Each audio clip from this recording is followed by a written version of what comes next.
بسم اللہ الرحمن الرحیم، الحمدللہ والصلاۃ والسلام علی رسول اللہ، اما بعد۔ موارد الظمآن۔ کل توبہ کے بارے میں، اس سے پہلے توبہ کے بارے میں ہم نے کچھ بات کی تھی، اور پھر 2-3 مجالس جو ہماری وہ گناہوں کی آفتوں اور نحوستوں کے اوپر ہوئی تھی۔ کہتے ہیں کہ سلف کے ہاں، عام لوگوں کے ہاں تو یہ بات چلتی ہے کہ جو گناہ انسان مالک کے حق میں کرتا ہے تو اس کی اللہ کے ہاں سزا ملتی ہے۔ یہ بات درست ہے، اور جو اصحاب معرفت ہیں وہ بھی ظاہر اس بات کا انکار نہیں کرتے ہیں کہ گناہ بندہ اللہ کے حق میں جو کرتا ہے اس کا گناہ اس کی سزا انسان کو دنیا میں یا آخرت میں یا دونوں جہانوں کے اندر مل کر رہتی ہے، الا یہ کہ توبہ کر لے۔ وہ توبہ جس پر ہم پہلے بات کر چکے ہیں، توبہ تو سبحان اللہ وہ تو ایک اریزر ہے۔ آپ کو پتہ ہے کہتے ہیں اس سے بڑھ کر اللہ آپ کو کیا دے۔ یہ اریزر جانتے ہیں، یہ جو ربر ہوتی ہے، بچے کو جب آپ دیتے ہیں نا وہ ادھر ادھر کی مارتا ہے تو اس کو جو ہے نا وہ مٹاتا ہے۔ کہتے ہیں یہ تمہارے ہاتھ میں مٹا لو جو اعمال نامہ، سبحان اللہ، اپنا اعمال نامہ اس میں سے جو مٹانا ہے مٹا لو۔ اس کا طریقہ کیا ہے؟ توبہ، اللہ سے استغفار کر لینا۔ اس سے بڑی اللہ کی کیا نعمت ہو اور کیا دین ہو اور کیا موقع ہو۔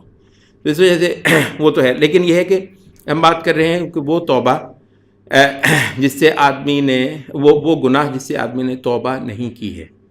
تو اس کے حوالے سے کہتے ہیں کہ عام لوگ تو صرف اتنا ہی کہتے ہیں کہ جی گناہوں کی سزا ملتی ہے، لیکن کہتے ہیں جو ہے اصحاب معرفت وہ کہتے ہیں آدمی سے گناہ ہو جانا ہی سزا ہے۔ ٹھیک ہے، ضرور آدمی نے مالک کے حق میں کوئی کوتاہی کر لی ہوگی، کوئی غفلت کر لی ہوگی، کوئی ڈینگ مار لی ہوگی، کسی اپنی بڑائی پر اس کی نظر، کسی اپنی نیکی پر اس کی نظر چلی گئی ہوگی، اپنے کسی نیک کام کو وہ کوئی شے سمجھنے لگ گیا ہوگا، یا کوئی ایسی چیز جو مالک کے حق میں ہوئی۔ تو اصل میں انسان مالک کی پروٹیکشن میں ہوتا ہے، مالک کی حفاظت میں ہوتا ہے۔ آپ گناہوں سے بچتے ہیں نا تو کبھی مت سمجھیے گا کہ یہ میں اپنے زور بازو سے بچا ہوں، بالکل نہیں۔ یہ خالصتاً مالک کا کرم تھا کہ اس نے گناہوں سے بچا دیا۔ تو اچھا، تو کہتے ہیں کہ اچھا پھر گناہ کب ہوئے؟ جب مالک کی جو حفاظت تھی وہ ہٹی، مالک نے حفاظت اپنی ہٹائی تو میں گناہ میں جا پڑا۔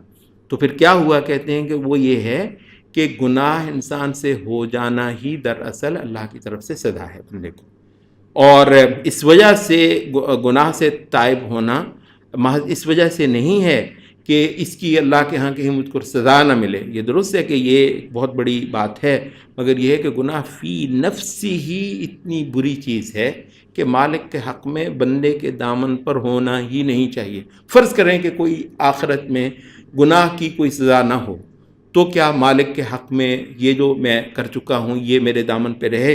یعنی اس کے ساتھ میں مالک کے سامنے جا کھڑا ہوں، یہ میں اس کا روادار ہی نہیں ہوں۔ تو توبہ کا یہ ایک معنی جو ہے یہ اعلیٰ نفوس کے ہاں ہی پایا جاتا ہے۔ ٹھیک ہے، جو اعلیٰ وفا کے معنی سمجھتے ہیں مالک کے حق میں تو انہی کو یہ نصیب ہوتا ہے۔ تو کہتے ہیں جب یہ طے ہو گیا کہ گناہ ہو جانا بھی سزا ہی کی ایک صورت ہے مالک کی طرف سے، تو پھر سب سے جو کہتے ہیں کہ اس سے بڑی سزا یہ ہے، اس سے بڑی سزا یہ ہے کہ آدمی کو سزا ملے اور اس کو اس کا احساس نہ ہو۔ مطلب گناہ آدمی نے کیا، مالک کی طرف سے یہ دھکا تھا، ٹھیک ہے، مالک اس سے ناراض ہے تو اس نے گناہ کیا، مالک اس سے خوش ہوتا تو یہ اس کی نافرمانی کرتا ہی نہ، تو یہ ایک سزا تھی۔ اچھا، کہتے ہیں کہ جو سمجھدار تھے تو انہوں نے تو اس پر تائب ہونے کی جلدی کی، کم از کم یہ ہے کہ ان کو اندازہ ہو گیا۔ تو یہ کون سے لوگ ہیں؟ کہتے ہیں یہ وہ ہیں کہ جن کو سزا ملنے کا احساس بھی جاتا رہا تو گناہ ہونے پر کوئی دکھ نہیں ہے، کوئی پشیمانی اور کوئی تکلیف نہیں ہے۔ کہتے ہیں یہ اس سے بڑی سزا ہے۔ گناہ ہو جانا ایک سزا تھی، اس کا احساس چلا جانا اس سے بڑی سزا ہے۔ کہتے ہیں ابھی ہم آپ کو بتاتے ہیں کہ اس سے بھی بڑی سزا ہے۔ وہ کیا ہے؟ گناہ ہو جانے پر خوشی سے بے حال ہوا جا رہا ہے۔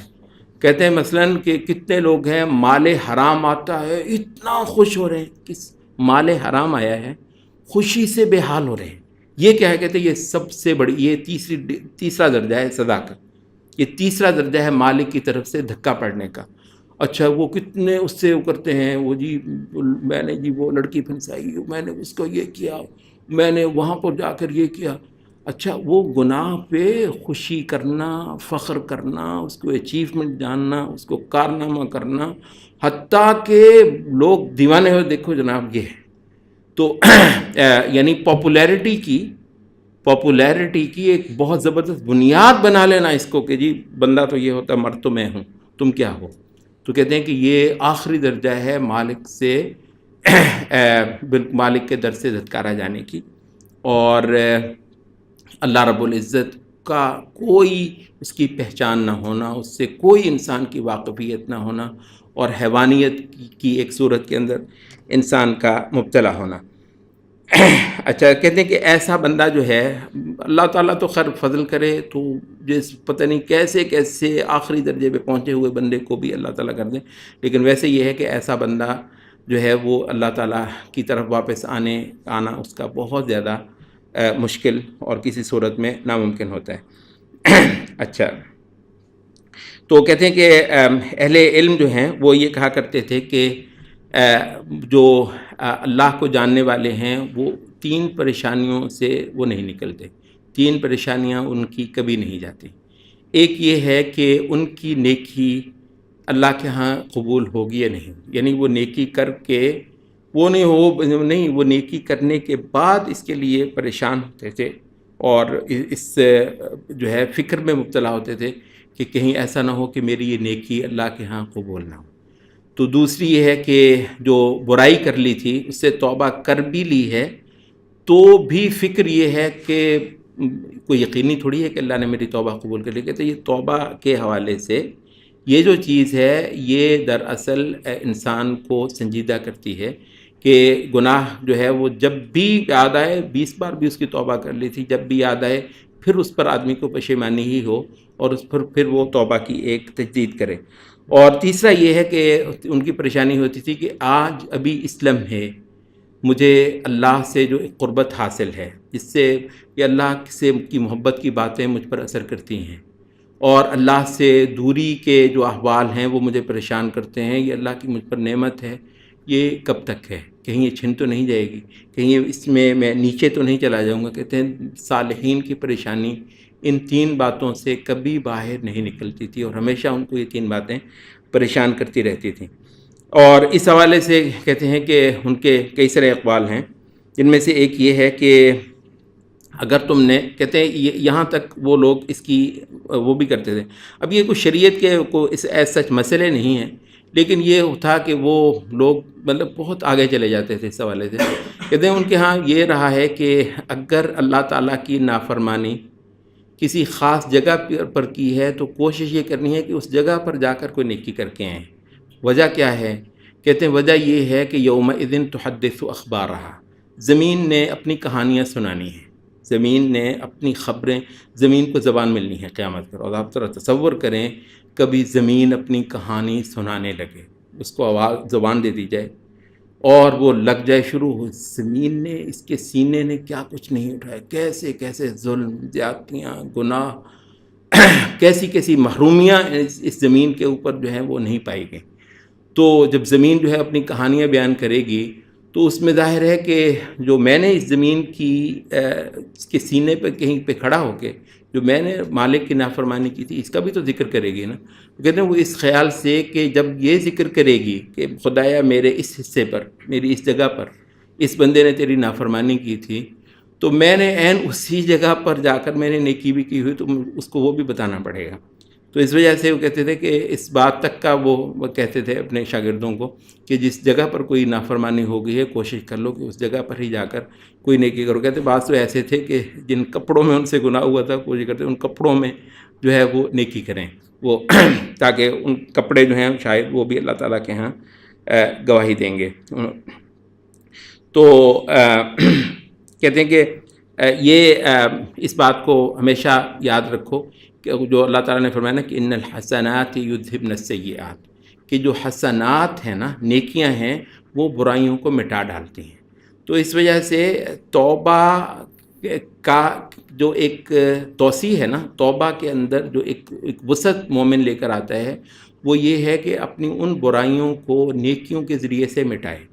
اور بالعموم وہ کوشش یہ کرتے تھے کہ جس نوع کی یا جس انداز کی برائی ہوئی ہے، اسی انداز سے اور اسی قبیل سے ہی نیکیاں کی جائیں، اس مقام پر، اس جگہ پر، اسی قبیل سے نیکیاں کی جائیں.